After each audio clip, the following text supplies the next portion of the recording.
મહત્વપૂર્ણ ખબરથી અમદાવાદ ચંડોળા તળાવમાં ત્રીજા દિવસે સતત ડિમોલિશન શરૂ થઈ ચૂક્યું છે। નાના ચંડોળા તળાવમાં આવેલા મિલ્ટન નગરમાં ડિમોલિશનની કાર્યવાહી ચાલી રહી છે। ગની પથ્થરવાળાની 5 દુકાન, ઓરડી અને લેબર કોલોની ગેરકાયદેસર બાંધકામ તોડવામાં આવી રહ્યું છે। મોટી સંખ્યામાં પોલીસનો કાફલો પણ છે। વધુ માહિતી મેળવીએ સંવાદદાતા ઋત્વિજ સોની મારી સાથે જોડાયા છે। ઋત્વિજ, હાલ ડિમોલિશનનો આજે ત્રીજો દિવસ છે, કયા કયા વિસ્તારો છે જ્યાં આજે ગેરકાયદેસર દબાણો તોડાશે?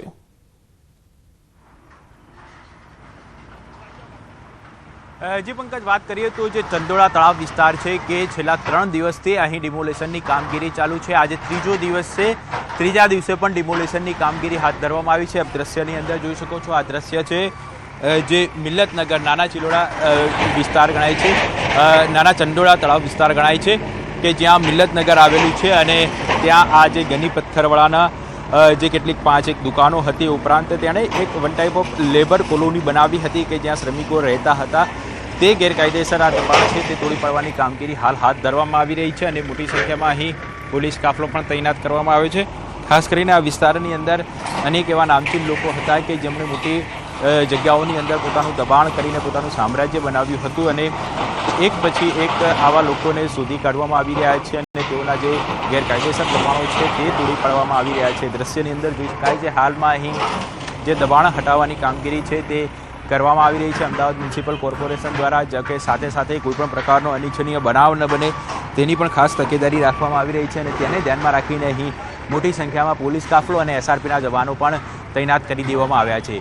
જી પંકજ। જી ઋત્વિજ, લેબર કોલોની અને મિલતનગરમાં જ આ દબાણો આજે તોડાશે કે બાકીના વિસ્તારોને પણ આજે આવરી લેવાશે?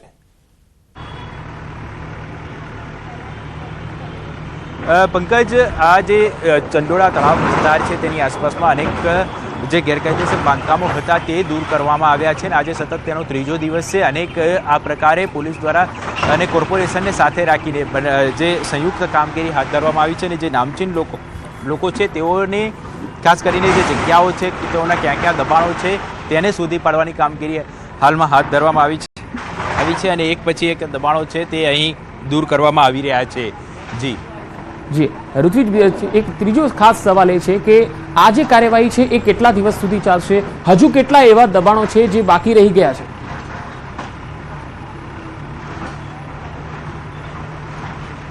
પંકજ, ખાસ કરીને વાત કરીએ તો આજે 2 દિવસની કામગીરી દરમિયાન લગભગ 4,000 જેટલા જે મકાનો છે તે તોડી પાડવામાં આવ્યા છે। 4,000 જેટલી ઓરડીઓ છે તે તોડી પાડવામાં આવી છે અને 1 લાખ ઉપર જે ચોરસ સ્ક્વેર મીટરની જે જગ્યાઓ છે તે હાલ ખાલી કરી દેવામાં આવી છે। એટલે કે મહત્વની બાબત તો એ છે કે ચંડોળા તળાવ વિસ્તાર છે ખૂબ જ મોટો વિસ્તાર હતો અહીં અને અનેક એવી ઓરડીઓ બનાવવામાં આવી હતી જે ગેરકાયદેસર હતી।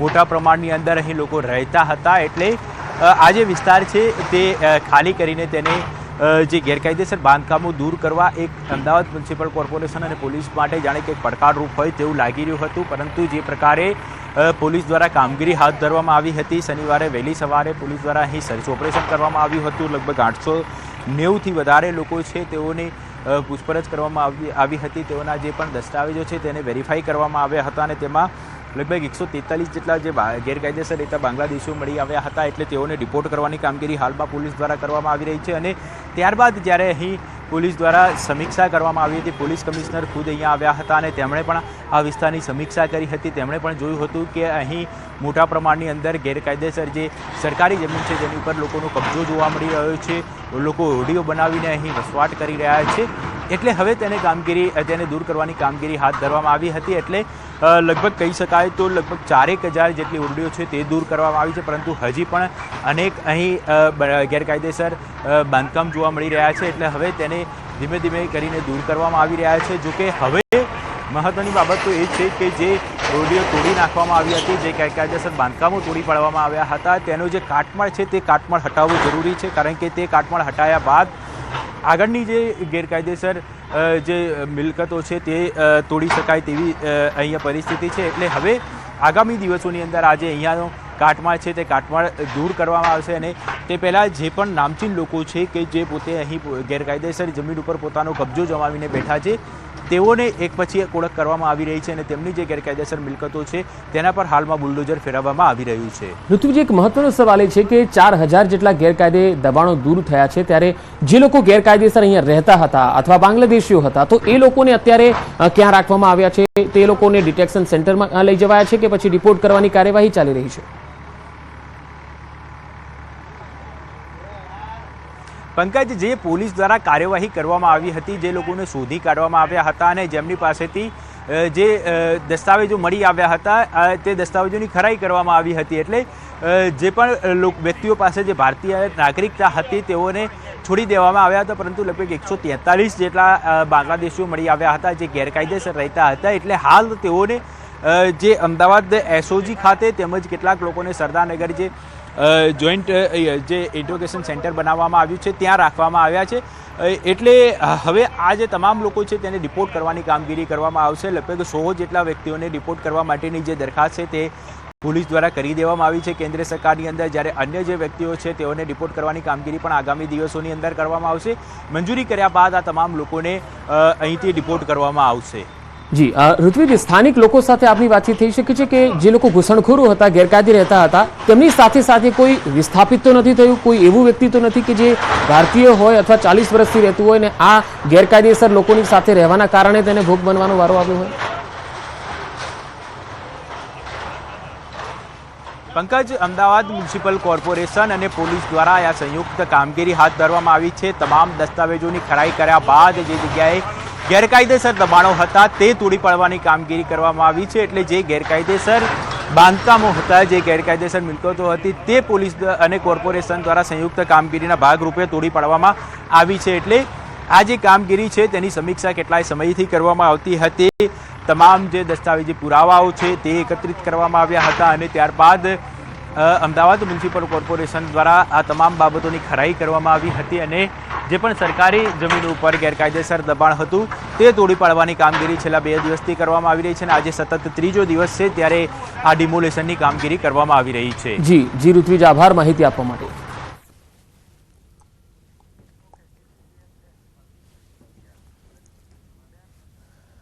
વાત બનાસકાંઠાના ભાભરમાં ભર બજારે ધીંગાણું ખેલાયું હોવાનો એક વિડીયો વાયરલ થયો. 2 અલગ અલગ જૂથ વચ્ચે ધીંગાણું થતા 5 લોકો ઘાયલ થયા. 2 લોકોની હાલત ગંભીર બતાવાઈ રહી છે. ભાભરની બજારમાં સામાન્ય બાબતમાં બોલાચાલી બાદ મારામારી થઈ ગઈ હતી. ઘાયલોને ભાભર રેફરલ હોસ્પિટલમાં સારવાર માટે ખસેડાયા છે. ગંભીર રીતે 2 લોકો ઘાયલ થયા છે, જેમને ધારપુર ખાતે સારવાર માટે લઈ જવાયા છે. ભાભર પોલીસે સમગ્ર ઘટનાને લઈ વધુ તપાસ હાથ ધરી છે.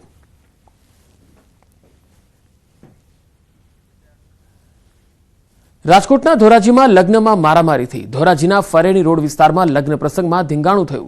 લગ્ન પ્રસંગમાં છરી, ધોકા અને પાઇપ ઉડ્યા.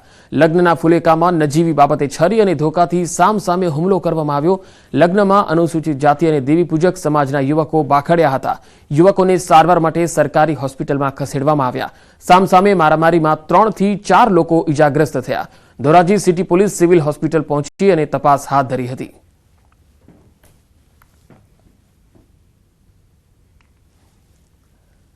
રાજકોટ જિલ્લાના ધોરાજી તાલુકાના તોરણિયા ગામના સરપંચે પોલીસ પર આરોપ લગાવ્યા છે. સરપંચનું કહેવું છે કે પોલીસે છેલ્લા 3 દિવસથી સરપંચના ઘરને બાનમાં લીધું છે.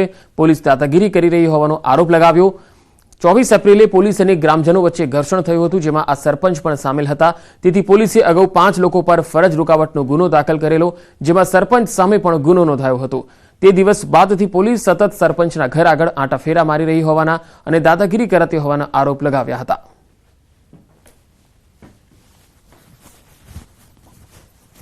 હું એટલી હદે માનસિક રીતે થાકી ગયો છું કે જો હવે આ પોલીસ બંદોબસ્ત હટાવી મને મારા માનવ અધિકારો નહીં ફરત આપવામાં આવે, હું મારો કામ ધંધો નથી કરી શકતો, હું મારું સરપંચ પણ નથી કરી શકતો.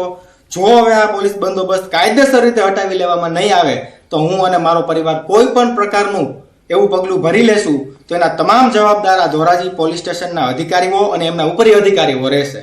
એની તોરણિયા સરપંચની જે કહેવાય ફરજ અને એક જાગૃત નાગરિક તરીકે તે ખાલી ફક્ત દૂરથી વિડીયો ઉતારે છે. હવે આ બધું કેટલાય દિવસથી ન્યૂઝમાં આવે છે, એનો પર્સનલ ખાર રાખીને, હું એમ જ કહીશ, પર્સનલ ખાર રાખીને એના ઉપર ગુનો નોંધાવે છે કે ભાઈ ફરજ રૂકાવટનો ગુનો અને મદદનીશનો ગુનો, એવો ગુનો ઈ નાખે છે. બરાબર, તો એવો એક મોટો ગુનો નથી કે જેમાં પોલીસને સતત 3 દિવસ સુધી 24 કલાક એ મોટી સંખ્યામાં અહીંયા પહેરા દેવા પડે. કચ્છમાં નેવી ઇન્ટેલિજન્સ, એસઆઈબી નલિયા અને એસઓજીના સંયુક્ત ઓપરેશન દરમિયાન બિનવારસી હાલતમાં વિસ્ફોટક સેલ મળી આવ્યા. પિંગળેશ્વર નજીક શિયાળી ક્રીક વિસ્તારમાંથી વિસ્ફોટક સેલ મળ્યા. સુરક્ષા એજન્સીઓએ વધુ સઘન તપાસ હાથ ધરી. બીજી એક કાર્યવાહીમાં વધુ 2 બિનવારસી માદક પદાર્થ ચરસના પેકેટ સ્થાનિક પોલીસે ઝડપી લીધા હતા.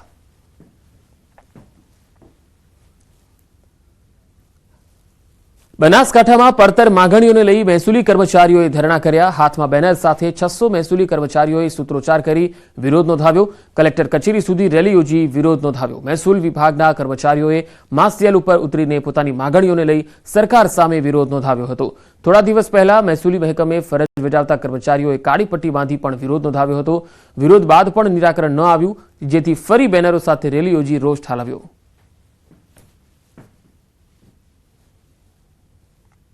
દરેક જિલ્લાઓમાં માસ સીએલ ઉપર કાર્યક્રમ છે આજે, અને અમારી 1 વર્ષ ઉપરથી અમે સરકાર પાસે અમુક મુદ્દાઓની માગણીઓ કરીએ છીએ.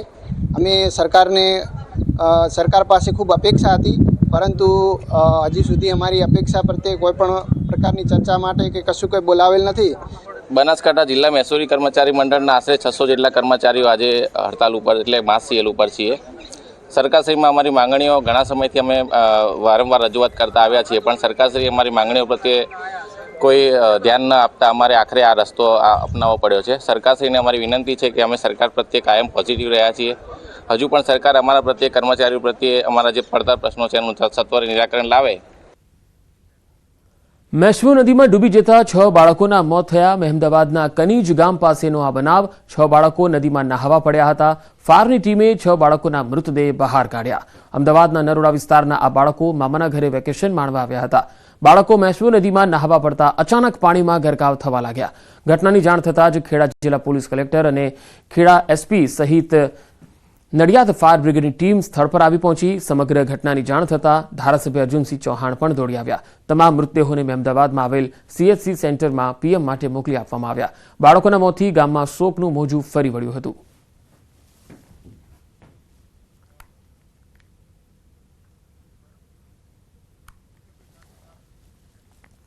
નર્મદાના નાંદોદમાં પ્રાંત અધિકારી પર ટ્રક ચઢાવવાના મામલે ફરિયાદ થઈ છે. લોડર ચડાવીને કચડી નાખવાની કોશિશ કરનાર ડ્રાઈવર સામે પ્રાંત અધિકારીએ ફરિયાદ નોંધાવી. નાંદોદના સિસોદરા ખાતે નર્મદા નદીના તટમાં પ્રાંત અધિકારી પર ટ્રક ચઢાવવાનો પ્રયાસ કરાયો હતો. મળતી માહિતી મુજબ આરોપીઓ પાટણ જિલ્લાના સાંતલપુરના હોવાનું સામે આવ્યું. ગેરકાયદે રેતી ખનન રોકવા પ્રાંત અધિકારી સાદા ડ્રેસમાં બાઇક પર ગયા હતા.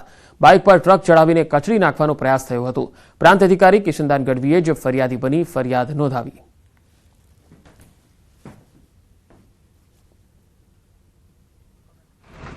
તો ગેરકાયદે રેતી ખનનને રોકવા પ્રાંત અધિકારી ગયા તો અહીંયા જે નાંદોદના પ્રાંત અધિકારી હતા તેના પર ટ્રક ચઢાવવાનો જ પ્રયાસ થયો હતો. અહીંયા ડ્રાઈવર સામે પ્રાંત અધિકારીએ ફરિયાદ નોંધાવી છે. તમે જોઈ શકો છો કે કેવી રીતે આ ગેરકાયદેસર ખનીજ ચોરો જે છે એ કેટલા બેફામ બની ગયા છે અને પ્રાંત અધિકારી ઉપર જે છે એ લોડર ચડાવવાનો પ્રયાસ કર્યો હતો. ગેરકાયદે રેતી ખનન કરતા હતા.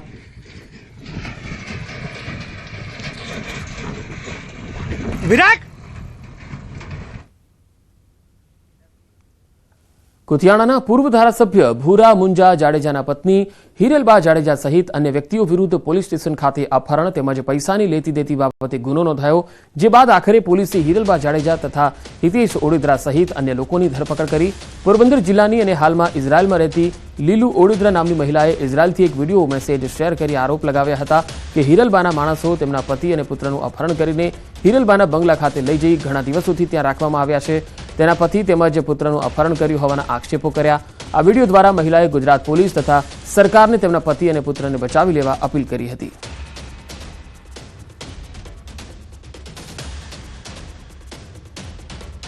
મારા માથે દુનિયાના રૂપિયાનું પબ્લિકે નાખ્યું. મેં કોઈના બૂસ નથી માર્યા, કોઈના રૂપિયા કાંઈ હતાડ્યા નથી. હું ખુદ વ્યાજ ભરા, મારા મેરે 1 રૂપિયો હે નહીં. મેન પોઈન્ટ અટાણે મારા ઘરનાવનો હે. મારા ઘરના અટાણે ફૂલ મુસીબતમાં હે. મારા ઘરનાવની આજથી 15-17 દી પહેલા રાતે 2 વાગે હિરલબાના માણસો લેગા પૈસાના વહીવટ બાબત લેન એણીના રાખી દીધા. હું કઈ બીજો વિચારે નથી થકતી મરવા સિવાય. હું તો કાલે મરે જા કે અટાણે મરે જા મળી નથી ખબર, પણ મારા ઘરનાવની બસાવો, મારા ઘરનાવની બારણે કાઢો. મારો દીકરો, મારો ઘરવાળો ને મારો બાપ ત્રણેયના અટાણે હે. એટલા ટાઈમ થયા ના એના મેરા કાયમી ફોન નથી રહેતો, હું ફોન કરે હગા. દૂધ ભાવ વધારાની મોટી અસર. અમદાવાદીઓ મોંઘવારીથી હવે કંટાળ્યા છે. ભાવ વધારાને કારણે અમદાવાદમાં મોટી અસર જોવા મળી. રોજનું દૂધ ખરીદતા લોકોએ કોરોના કાળને પણ યાદ કર્યો હતો. તો અમૂલ દૂધે લીટર દીઠ ₹2 દૂધના ભાવમાં વધારો કર્યો છે. આ ભાવ વધારો આજથી જ લાગુ થઈ ગયો છે, ત્યારે મોંઘવારીનો વધુ એક માર જનતા ઉપર પડ્યો છે. અમદાવાદીઓ હવે મોંઘવારીથી કંટાળ્યા છે અને તેઓએ પ્રતિભાવો આપ્યા છે. ગાંધી આશ્રમ ડેવલપમેન્ટ પ્રોજેક્ટમાં મોટો ફેરફાર. ડોક્ટર IP ગૌતમ બન્યા એક્ઝિક્યુટિવ કાઉન્સિલના ચેરમેન. કે કૈલાસનાથનને બદલી દેવામાં આવ્યા છે. ગાંધી આશ્રમ ડેવલપમેન્ટ પ્રોજેક્ટમાં આ ફેરફાર જે છે એ ગઈકાલે સાંજે જ આ કરવામાં આવ્યું છે. IP ગૌતમ બન્યા છે એક્ઝિક્યુટિવ કાઉન્સિલના ચેરમેન. કે કૈલાસનાથનને બદલવામાં આવ્યા છે.